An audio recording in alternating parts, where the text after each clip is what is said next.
जास्त विषय तोच झाला आहे की जिथं समाजाचं हित त्याच विषयावरती सगळ्यात जास्त चर्चा झाली। या राज्याला, या देशाला, राज्याची शाहू महाराजांनीच आरक्षण दिलं आहे आणि त्यांचंच हे गॅजेट आणि त्यामुळं जर महाराष्ट्रातल्या गोरगरिबांच्या लेकराचं कल्याण होतं तर त्याच गॅजेटेवरती सगळ्यात जास्त आमची चर्चा झाली। आज चांगला योग आहे, श्रीमंत महाराज साहेबांच्या सोबत आम्ही आज खूप वेळ चर्चा केली आणि महाराज साहेबांकडून बी खूप माहिती मिळाली आरक्षणाच्या बद्दलची, गॅजेटियरच्या संदर्भातली, अनेक कोल्हापूर संस्थांकडं असणाऱ्या पुराव्याच्या संदर्भातली। आता याच्यात महाराज साहेबांनी सांगितल्याप्रमाणे मला तरी असं वाटतं की उपसमितीनं विखे पाटील साहेब आणि शिंदे समितीनं इथल्या दस्तऐवज तपासणीकडे जास्तीत जास्त लक्ष देणं गरजेचं आहे। मी या प्रेसच्या माध्यमातून पण सांगतो आणि खाजगीसुद्धा मी त्यांना दोघांकडेही ही निरोप देणार आहे की इथला जो कोल्हापूर संस्थांचा दस्तऐवज जो पूर्ण स्वीकारल्याच्या नंतर खूप लाखोमध्ये गोरगरीब मराठा समाजाच्या नोंदी इथं आहेत, त्याच्यामुळं कल्याण होणार आहे आणि आपण ते इथलं कोल्हापूरचं गॅजेटियर पण स्वीकारावं आणि दुसरा आणखीन दस्तऐवज आहे तो पण स्वीकारून त्याच्यात असणाऱ्या कुणबीच्या नोंदी शोधून त्या कुणबी प्रमाणपत्र वाटप करावं। दुसरंही याबरोबर असं आहे की इथं 1,40,000 कुणबीच्या नोंदी अगोदरच्या काळात शिंदे समितीनं शोधलेल्या आहेत। त्याचे आत्तापर्यंत 35 ते 30,000 कुणबी प्रमाणपत्र दिले। का दिले कमी याचं उत्तर मला माहीत नाही आहे, म्हणून मी आता पुण्याच्या आयुक्त साहेबांना सुद्धा बोललो आणि तुम्ही इथलची कोल्हापूरची माहिती घेतली का? किती कुणबी नोंदी सापडल्यात, किती प्रमाणपत्र दिलेत, कितीच्या व्हॅलिट्या दिल्यात? आता मला वाटतं त्या बहुतेक आत्ताच बदलल्यात, नवीन आले तर वाटतं पहिले असते तर त्यांना बरीचशी माहिती होती। त्याने सांगितलं आजच्या आज आता जी माहिती घेतो, कारण ते 1,40,000 नोंदी सापडल्यात, त्याचे जरी कुणबी प्रमाणपत्र दिले तरी जवळपास 2.25 लाख मराठा समाज नुसता कोल्हापूर जिल्ह्यातला आरक्षणात जाऊ शकतो। हे उपसमितीनं विशेष करून विखे पाटील साहेबांनी समजून घेणं खूप गरजेचं आहे। आम्ही जे वारंवार तुमच्याशी भांडतोय ना, याचं तुम्हाला कळतच नाही आमचं म्हणणं नेमकं काय आहे। आम्ही जे सांगतोय की 58 लाख नोंदी सापडल्यात, त्याचे कुणबी प्रमाणपत्र वाटप करा। तुम्ही नोंदी सापडल्यात आणि त्या तुमच्या घरात नेऊन ठेवल्यात का? त्या गोरगरिबाच्या लेकराच्या भविष्याच्या कामाला आल्या पाहिजेत, कारण ह्या ज्या वेदना आहेत, ही जी तळमळ आहे मराठा समाजाची, त्याच्या नोंदी असून जर तुम्ही देणार नसला तर मग तुम्ही उपसमिती चालवताय, देवेंद्र फडणवीस म्हणून तुम्ही राज्य चालवतायत। तुम्ही एक गोष्ट लक्षात घ्या की आमची तळतळ कशात आहे। 58 लाख नोंदी सापडल्या, त्याचे कुणबी प्रमाणपत्र द्या। इथं आल्याच्या नंतर मला माहीत झालं की 1,40,000 नोंदी कोल्हापूर जिल्ह्यात सापडल्यात। काय करताय राव तुम्ही? तुम्ही जर 1 लाख नोंदी सापडल्यात, ज्यांचं कधीच काही सापडलं नाही त्यांना आरक्षण पण देऊन बसला आणि आमच्या 1,40,000 नोंदी कोल्हापूर जिल्ह्यात जर एकट्या सापडतात आणि त्याचं जर तुम्ही प्रमाणपत्र देत नाही तर किती मोठा अन्याय आहे मराठा समाजावरती। कारण 1,40,000 जर म्हणलं तर एका घरात 5च धरा तुम्ही, तरी 4 लाखाच्या पेक्षाही जास्त कुणबी प्रमाणपत्र कोल्हापूर जिल्ह्यातल्या मराठ्यांना मिळू शकते। हे माझी विनंती आहे विखे पाटील साहेबाला पण आणि मुख्यमंत्री देवेंद्र फडणवीस साहेबाला सुद्धा। या ज्या नोंदी राज्यभरातल्या सापडल्या आणि आजच्या दिवसापुरतं कोल्हापूरच्या 1,40,000 ज्या नोंदी सापडल्या त्याचे सगळे प्रमाणपत्र 8 दिवसाच्या आत द्यायचे बरं का। 8 दिवसाच्या आत ते प्रमाणपत्र द्यायचे, कारण नोंदी सापडलेल्या ते अजिबात तुम्ही गाफील राहून पाठीमागे ठेवायचं नाही। परत म्हणू नका मी काय बोलायला लागलो। हो, हे गोष्ट खरी आहे की सरकारनं दिलंय म्हणून आम्ही तुमचं कौतुक पण केलंय, करणार सुद्धा आहे। आम्ही दुटप्पी भूमिकेत वागणारे नाही आहेत आणि मी तर अजिबातच नाही, कारण दिलं म्हणल्यावर दिलंच म्हणलं पाहिजे, हे संस्कार आमच्यावरती आहेत। आम्ही तुमची स्तुती करतोय की तुम्ही खूप काही गोष्टी दिल्यात, आताही तुम्ही खूप काही निर्णय घेताय, त्याबद्दल आम्ही तुमचं कौतुक करतोय। पण असं व्हायला नको की पुन्हा रोष आणि चीड निर्माण होईल, असं सरकारने वागू नये। 1,40,000 नोंदी जर कोल्हापूर जिल्ह्यात सापडल्या तर 8 दिवसात त्याचे प्रमाणपत्रच पाहिजे। स्तुतीच करणार पुन्हा आम्ही तुमची इथंच प्रेस घेऊन करणार। तुम्ही असं सगळ्या जिल्ह्यात शोधा, प्रत्येक जिल्ह्यात किती सापडल्यात, किती प्रमाणपत्र द्यायचे राहिले, देऊन टाका ना, सगळ्या लेकरांचं कल्याण होईल ना। आज या कोल्हापूरच्या नगरीतून मी तुम्हाला आवाहन करतो की महाराष्ट्रातल्या ज्या ज्या जिल्ह्यात नोंदी सापडल्यात त्या तातडीनं त्याचे कुणबी प्रमाणपत्र वाटप करण्याचं काम मुख्यमंत्री आणि उपसमिती विखे पाटलांनी हातात घ्यावं ही माझी तुम्हाला विनंती, याच्यानंतर विनंती करणार नाही. तुम्ही मराठ्यांकडून पाठ थोपटून घ्यावी एवढीच माझी अपेक्षा आहे आणि तुम्ही ते घेताल. आणि कोल्हापूरचं गॅजेट घेण्यासाठी तुम्ही शिंदे समितीला सांगा किंवा शिंदे समितीला पाठवा, इथला दस्तावेज सगळा स्वीकारून कोल्हापूरचीही गॅजेटची मंजुरी देऊन त्याची अंमलबजावणी तातडीनं करण्यात आली पाहिजे. 8 दिवस त्याला लागतच नाही. जर मोठा विषय असता मी 8 दिवस कोल्हापूरच्या गॅजेटियरसाठी नाही बोललो, 1,40,000 नोंदी सापडल्या त्याचे प्रमाणपत्र देण्यासाठी बोललोय, कारण त्या तुमच्याकडे अपलोड आहे. नुसतं तहसीलदारला ADMला सांगायचं नोंद दे, त्याची प्रमाणपत्र दे. तुम्ही मला सांगितलं ना, थांब रे मागचे, तुम्ही मला सांगितलं ना की आम्ही गावागावात शिबिर राबवलं. विखे पाटील साहेब, प्रसाद लाड साहेबांनी, मुख्यमंत्र्यांनी सांगितलं गावापर्यंत निरोप चालले जातात. हैदराबाद गॅजेटियरनुसार कसं प्रमाणपत्र काढायचं, याचा अर्थ राज्यात तुम्ही यंत्रणा उभी केली. मग कोल्हापूरमध्ये तुम्ही 5 मिनिटात सांगू शकता. फोन लावला की प्रत्येकाला माहीत होतं, याचा अर्थ असा. तुम्ही प्रत्येक गावात सांगू शकता तुझी नोंद निघाली, अर्ज कर. 1,40,000 नोंदी सापडल्यात कोल्हापूरच्या कलेक्टरांकडे असतील, NICवर उपलब्ध असतील, नसल्या तर तुमच्या ADMकडे असतील. तुम्ही सांगा याची नोंद सापडली, तू अर्ज कर. 8 दिवस खूप झाले ते.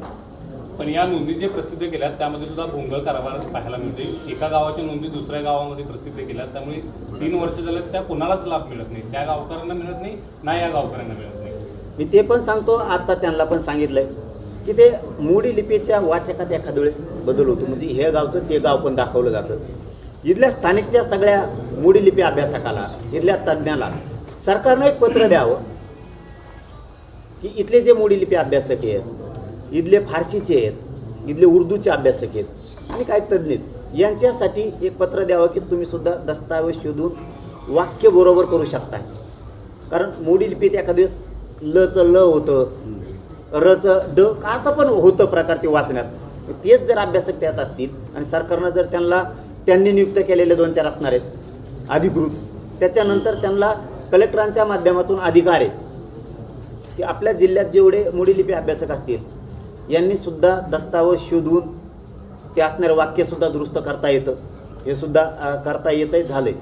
नुसते जिल्ह्यासाठीच नाही तर इथले अभ्यासक राज्यभरातसुद्धा काम करू शकते त्यावरती. राज्यभरात उदाहरणार्थ धाराशिवचं द्यायचं ठरलं तर तिथले अभ्यासक पूर्ण राज्यभर पत्र घेत आहेत.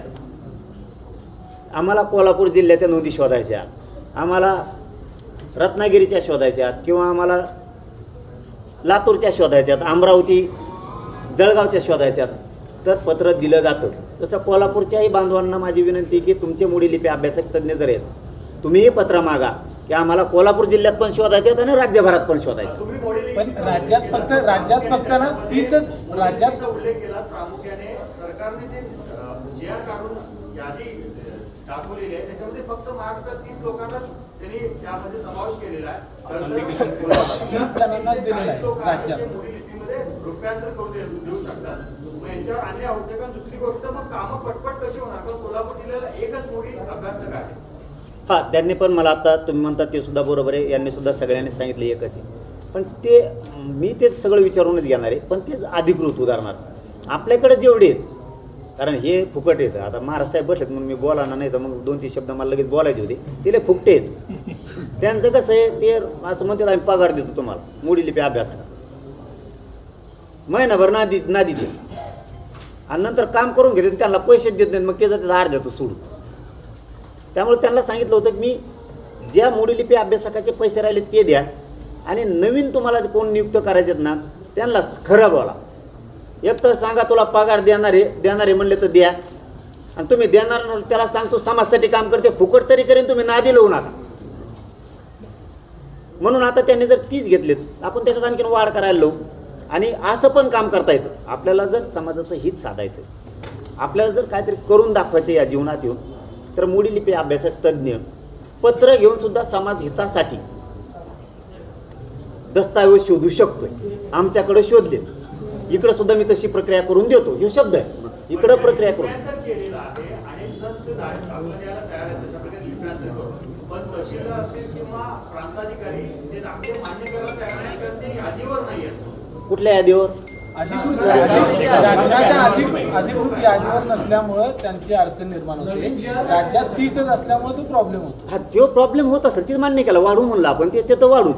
पण जी अडचण येते म्हणताय ना तुम्ही, मोडी लिपी अभ्यासकांना जर भाषांतर करून दिलं असेल असं मला नाही वाटत अडचण असेल. तसं एखादं उदाहरण असलं सांगा. GR काढलाय काय? विशिष्ट मोडीलिपीकडनंच ते घ्यायचं असा GR आहे. बरोबर. एक माणूस अख्ख्या जिल्ह्याचं कसं करणार? तुम्ही जे आलं लक्षात माझ्या आता ते म्हणताय ते लक्षात आलं की त्यांनी एकच दिलाय आणि ते एक पुरू शकणार नाहीये सगळीकडे. असा त्यांनी जी आर काढलाय की एका जिल्ह्याला 2 किंवा 1 तर तो पूर्ण जिल्ह्याला पुरू शकत नाही. ती संख्या 100% वाढू. मला असं वाटलं की दुसरे त्यांचं असं म्हणणं होतं की भाषांतर केल्याच्या नंतर तहसीलदार घेत नाही, असं प्रकारच नाही. एकाकडून कुठपर्यंत जाईल हेच ना, ते वाढू. कार्यालयात कुठल्याही कार्यालयात घेतलं जात नाही. आम्ही संपूर्ण कोल्हापूर जिल्ह्याचे सगळे आता ही जे नोंदी शोधण्याचं काम आमच्या सगळ्या संघटनेच्या लोकांनी केले. प्रेस होऊन नाही एकदा हे आपलं तुम्ही मोडी लिपी अभ्यासक आणि मी आंदोलक दोघांच भाषण चालायचं बरोबर आहे. आपण मला यांची प्रेस होते, आपण याच्यावरती निवांत बोलू. अभ्यासक वाढवायला लावतो. हा साहेब, मोडीलिपिकांचा त्या पगाराचा तुम्ही उल्लेख करा. मात्र दुसऱ्या बाजूला सारथी असू दे, अण्णासाहेब पाटील महामंडळ असू दे, ते सुद्धा कुठंतरी मागे पडताना पाहायला मिळतात. अनेक मुलांचे हप्ते मिळत नाहीत, कर्जबाजारी मुलं झाल्याचं पाहायला मिळते. मी या पवित्र नगरीतून आणि भूमीतून शब्द दिलाय आणि पाठीमागं सुद्धा दिलाय. मी ते बंद नाही पडतो. सांगायचं नव्हतं पण तरी सांगतो या ठिकाणी. नरेंद्र पाटील साहेबच मला एकदा पुण्यात येऊन भेटले होते आणि सांगितलं होतं महामंडळ बंद पाडलं, मला पण संपवलं, महामंडळ वाचव.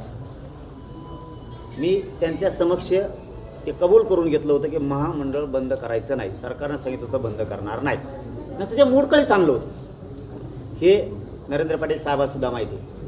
आणि आता थोडं करून पोहायना निधी वाढून ते पूर्व पदावर 100% आणणार. मी बंद मात्र सारथीसुद्धा आणि महामंडळसुद्धा नाही होऊ देणार. जवळ जीवात जीव आहे तोवर मी लढत राहणार. कारण ती स्थापन करण्यासाठी राजेंना किती त्रास घ्यावा लागला होता स्थापन करण्यासाठी, ते किती आंदोलनं करावी लागली होती आणि त्या वस्तू बंद नाही पडू शकत, कधीच पडणार नाहीत आणि त्या संस्था बंदही पडू देणार नाहीत. निधीसुद्धा वाढता घ्यायचं. प्रत्येक बैठकीत आमचे त्यांना सांगणं आहे. नसेल तर मी प्रचंड मोठं आंदोलन करेन. तेवढंच माझ्या हातात आहे. जर तसा काय अंदाज दिसला तर आंदोलन राज्यात यांचं फिरणं बंद. आपला आणि आपण ते करू शकतो.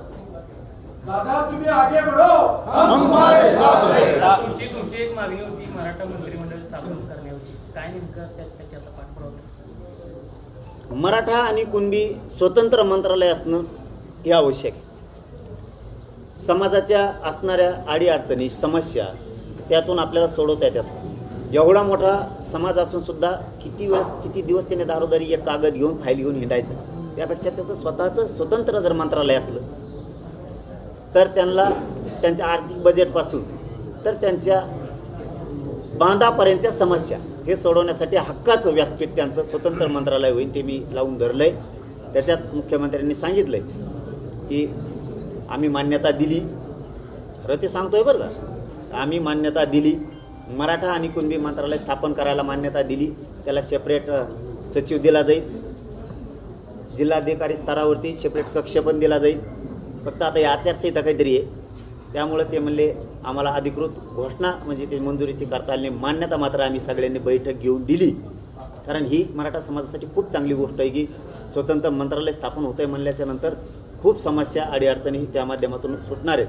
जेवढे अभ्यासक तज्ज्ञ आहेत यांना कळतं आहे माझ्या शब्दाचा अर्थ काय. मला जरी नाही इतकं सांगता आलं तरी ते स्वतंत्र मंत्रालय झाल्यामुळं खूप समाजाच्या अडीअडचणी सुटणार आहेत.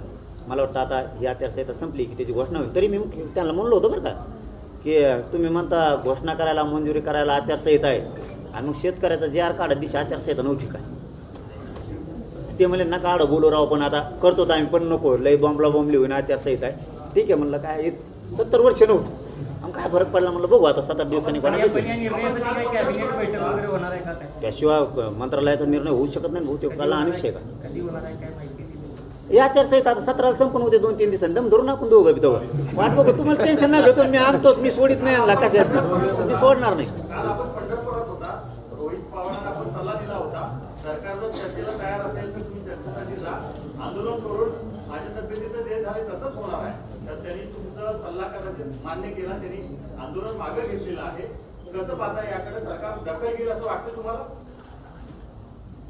आणि माझा सल्ला मान्य करावा इतका मी ही पण नाही आहे की आपला केलाच पाहिजे. मी माझी फक्त भावना सांगितली होती की बाबा उपोषणानं लय हाल होते. मग खरंच लय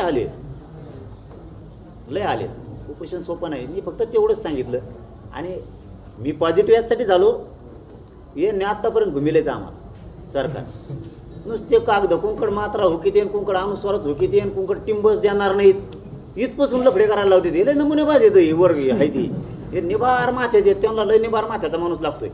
मला लय उशिरा कळत गेलं कुंकड अनुस्वार दिल्यावर काय होतं कुंकड टिंब काढल्यावर काय होतं कोणा आडी रेग उडी देन याच्या रिगीनं काय होतं हे सुद्धा मला नंतर कळायला लागलं.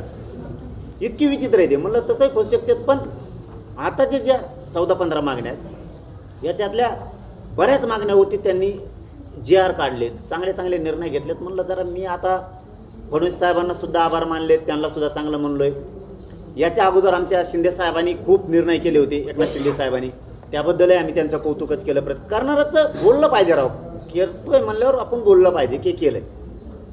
मग उदय सामंत साहेब शंभूराज देसाई साहेब हे सगळ्यांच्याच बद्दल आमचं त्यावेळेसचं बोलणं व्हायचं की त्यांचे मंत्री काम करतायत.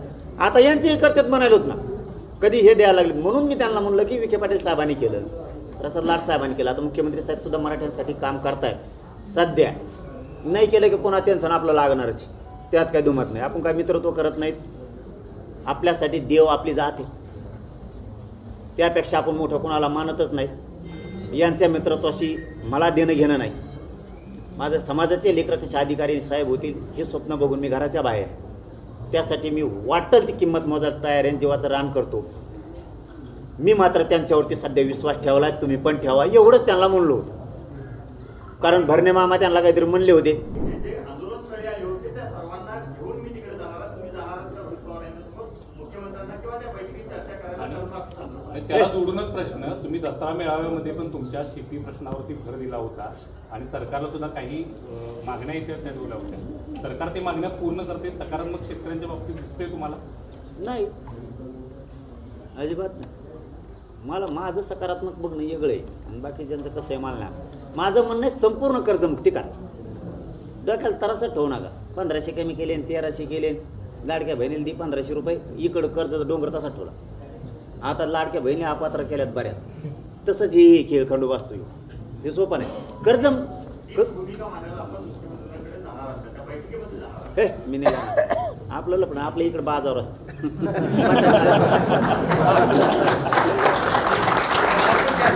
काय असतं संपूर्ण कर्जमुक्ती व्हावी ही माझी अपेक्षा. कायम एकदा बाजूला काढा त्याला आणि शेतीमालाला दुप्पट भाव द्या. कधीच कर्ज शेतकरी तुम्हाला मागणार नाही कधी आत्महत्या पण होणार नाही. एकदा मुक्ती करा कर्जाची पूर्ण कर्जमुक्ती आणि मालाला भाव वाढा काहीच होऊ शकत नाही. जसं की आता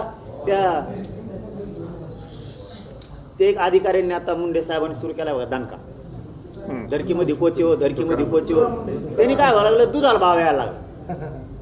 शेतकऱ्यात मी काही दिवसांना असे दिवस येऊ नये जर त्यांना आता 2-3 वर्ष जर त्याच जागा ठेवलं ना त्या मोठ्या मोठ्या दुधाच्या कंपन्यावाल्यांनी हे कोण आहेत का भेसळ करणारे आणि शेतकऱ्याच्या घरी जाऊन दूध देतो पावशेर खरंच नाही दारात जाऊन दूध विकण्यापेक्षा यांच्याकडे मान यायला बसले इतका भाव पण वाढत आणि असे अधिकारी ठुले पाहिजेत. मी कालही सांगितलं बदली करू नका द्यायची. फडणवीस साहेबांना सुद्धा सांगितलंय दोनही उपमुख्यमंत्र्यांचे बदली करू नका जरा राहू द्या थोड्या दिवस आणि मजा येणारे शेतकऱ्याचे भाव वाढते आणि तुम्ही बदली करू नका नाही मागा लागेल बरं का तुम्हाला सांगतो मी जर का बदली केली एक तर असे अधिकारी भेटत नाहीत. एखादा अर्धाच नावावर रुपाला येतोय चांगला. आता एक पत्रकार बांधून प्रश्न विचारला यांच्यासारखंच अधिकाऱ्यांनी काम केलं पाहिजे का तुम्हाला वाटतं? आता नाही तर कुठून करते त्यांच्यासारखे सगळे तसे असल्यावर तो राज्य कसं धोरणात चालेल ना. कोल्हापूर गॅलेट संदर्भात आपल्या चर्चा झाली काय बारकावे होते काय 4 तारखेला परत मराठवाड्यापासून आंदोलनाला सुरुवात करणार आहे. आपला पाठिंबा असणार आहे का त्या आंदोलनात? शेतकरी काय एकट्या मराठवाड्यात सगळ्या राज्यात येत नाही. हिले एक पचका झाला राव. पश्चिम महाराष्ट्रात आंदोलन सुरू असलं का पश्चिम महाराष्ट्रात सुरू आहे तुम्ही जाता का? विदर्भात सुरू असलं का तुम्ही जाणार आहेत का?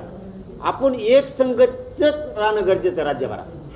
आंदोलन शेतकऱ्यासाठी कुठं तयार होऊ शेतकरी बापच त्याच्यासाठी आपण झुंजलंच पाहिजे. कुठंही आंदोलन कुणाचं असू दे मी जाणार. ते शेतकऱ्यांसाठी राष्ट्रवादीनं उभा करू द्या काँग्रेसने करू द्या ते शिवसेनेनं करू द्या त्या भाजपने करू द्या कोणी करू द्या आपण जा. इथल्या शक्तीपीठच्या आंदोलनाला तुमचा पाठिंबा असणार आहे काय? कारण शेतकऱ्यांनीच उभा केलेलं आंदोलन आहे. हां माझ्याकडे त्या दिवशी मला वाटतं प्रवीण भाई का कोणतरी आलते हां त्या दिवशी आले होते. पाठिंबा नसणार आहे असं होऊ शकत नाही म्हणून मी उलट त्यांना म्हणलो होतो मी बोलू का सरकारशी, ते थांबा म्हणले मला. नसता मी सांगणार होतो की जा तुम्ही ते बदलून घ्या. तिकडचा बदलला कोपरा, पलीकडचा सगळा. मला वाटतं धाराशिवपासून ते अमरावतीपर्यंतचा का यवतमाळपर्यंतचा बदलला. सांगतो म्हणलं मी. आपले थोडे सांगायची भाषा थोडी उलटी सुलटी आहे, पण काम होतं बा शेतकऱ्याचं. मग काय भाषाच तरी काय करायचं तुम्हाला? नाही मग हे सगळ्याला म्हणावं लागेल. हे बघा मला नाही बोलता येत यार ते तसलं. तुमच्या दोघं टिकलो नाही मी मीडियाच्या बांधवा. तुम्हाला मी खोटं बोलत नाही, काहीच नाही. असं नसतं होत. मग तुम्हाला शक्तीपीठ मार्ग पाहिजेच नाही ना, त्या टोकापासून ह्या टोकापासून म्हणा चायला ते कसं करतात मी बघतो. अर्ध्यामध्ये होऊन दे. ज्याला पैसे नोटा मिळायला लागले ती म्हणतो होऊन दे, आणि ज्याला नोटा कमी मिळायला लागले ती म्हणतो जाऊ दे पलीकडून कोपरण ढकली तो. अरे हे असलं मग मला नाही आवडत. तुम्ही ह्या टोकात त्या टोकाला म्हणा नाही, आणि त्याला नुसता रस्ता करून दाखव म्हणा, मग दाखव. या तुम्ही सगळेजण या टोकापासून त्या टोकापर्यंत सांगा शक्तीपीठ महामार्ग नको, दगड बी टाकून देत नाही त्यांना. पण अर्धे शेतकरी आपले चाबरे, ते म्हणतात लय मोठं माल मिळाला जाऊन तिकडं मग पहिलं काय होतं दगडाचं रान होतं म्हणे. हा, आणि मग उसावले काळ्या रानावले काय म्हणतात ते महादेव नेऊ नको, मला कमी पैसे आले. म्हणजे ही रियालिटी. तुम्ही एक धोरणाने एक बोला सगळे, मी शेतकऱ्याच्या बाजूने. ते काय होतंय सपोर्ट मिळतोय सरकारला. अर्धे शेतकरी जर म्हणले ना भाऊ द्या तर सरकारला सपोर्ट मिळतोय, मग अर्ध्याला ते भेट नाहीये. ही प्रॉब्लेम आहे. आपण सगळे एक जीवन शेतकरी म्हणून म्हणा मी होऊन देत नाही शब्द आहे आपला. तुम्हाला कुणबी दाखवले त्याच्यावरती अभ्यास करावा लागणार. मला वाटतं 1901ची जनगणना सांगते की 3,84,000 त्यावेळेस कुणबी आहेत कोल्हापूरमध्ये. अरे कोल्हापूरमध्ये एक पण घर राहू शकत नाही. कोल्हापूरचं गॅजेटेर आणि जनगणना जर स्वीकारली एक पण घर नाही राहू शकत, एक पण. आणि ते आता उद्यापासून तुम्हाला महाराज साहेब तुम्हाला सगळ्याच कोल्हापूरकरांना येईल, उद्यापासून कोल्हापूर गॅजेटचं काम ते सुरू करणार. चळवळ तरी सुरू होणार त्यांची.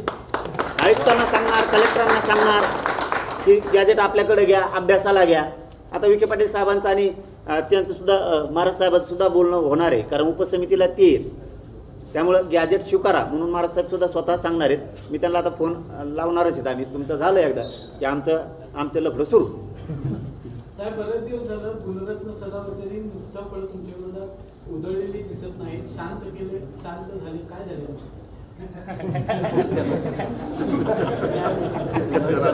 कसल्याचे नाव घ्या आपलं दुसरं, चला पुढं घ्या. कायशी नाराजी तुम्ही व्यक्त केली होती की नाराज नाही, कोल्हापूर नाराजी गॅजेट बद्दल देखील त्यांनी बोलावं. आम्हाला सुद्धा सगळं कळावं एवढंच मी म्हटलं होतं.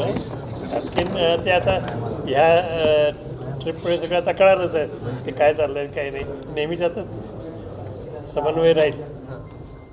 आजही चर्चा झाली कोल्हापूर गॅजेट किंवा सातारा गॅजेटचा विषयच येत नव्हता. चर्चा सुरू होती. आता जरांगे साहेबांनी तो विषय घेतलेला आहे. आता घेतले आणि त्यांनी सिरियसली तो विषय घेतला आहे, बघतील आता. आणि आपण कोल्हापूर सुद्धा त्याचा एक पाठपुरावा केला पाहिजे. जर त्यांनी नाही घेतलं ना तर पश्चिम महाराष्ट्राला मध्य भाग कुठं येतोय बघणार आहे तुम्हाला चिचरून सगळ्या. असला दणक्या कार्यक्रम लावतात ना, दुसऱ्या दिवशीच अंमलबजावणी केली पाहिजे सगळ्या गॅजेटचे पश्चिम महाराष्ट्राला टोटल. पत्रकार आहे का?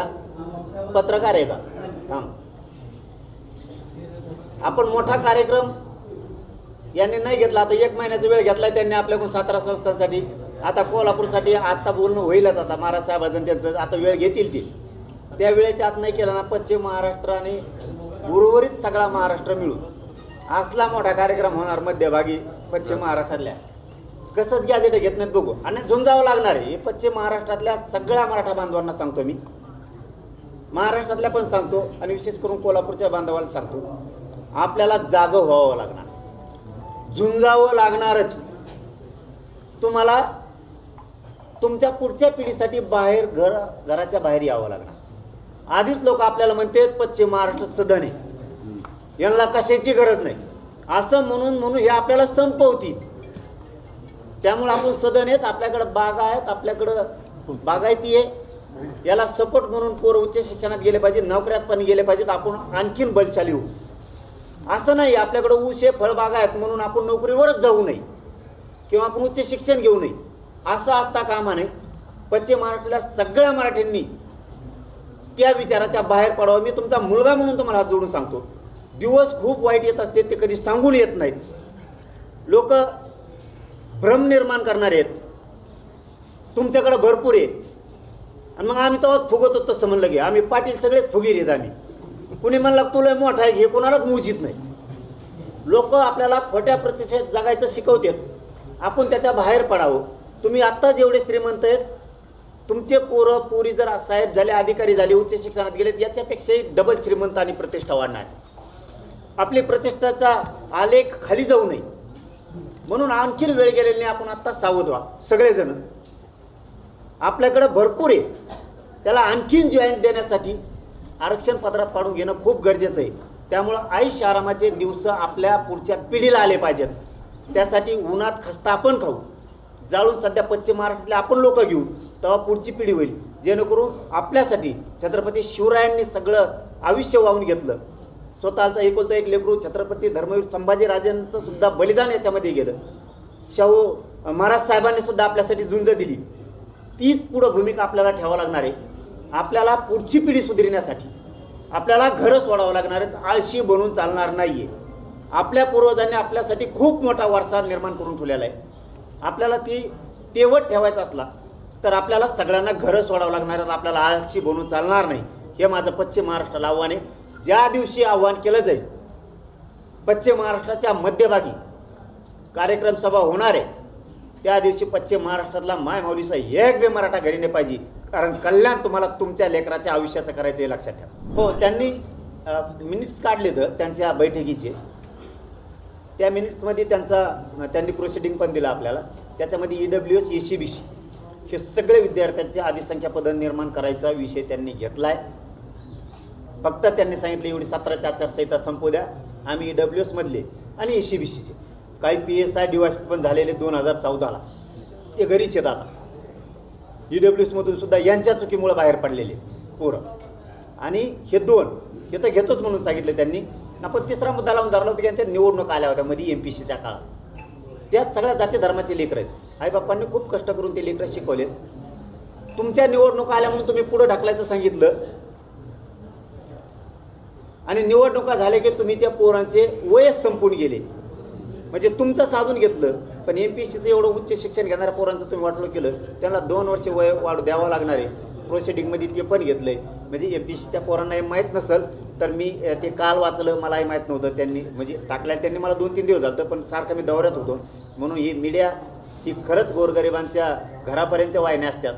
आज ही महाराज साहेबांच्या समक्षच ही बातमीसुद्धा बाहेर जाते की MPCच्या पोरांनासुद्धा 2 वर्षाची मुदत वाढ ते वाढून द्यायला लागलेत, असं त्यांनी त्यांच्या प्रोसिडिंगमध्ये घेतलं आहे. त्यांचे तसे इतिवृत्त आलं, मिनिट्स आलेत त्याचे. फक्त मला वाचायला 2-4 दिवस लागले. त्यांनी 4-5 दिवस झालं ते टाकलेलं. ते आज आपल्या माध्यमातून MPCच्या पोरांनाही सांगतो की ते पण घ्यायला लागलेत. नाही घेतलं तर मी तुमच्यासाठी लढन. पेपर फुटीमुळे सुद्धा मुलांचं करिअर उद्ध्वस्त होते. तर काय करणार? कोणाचं?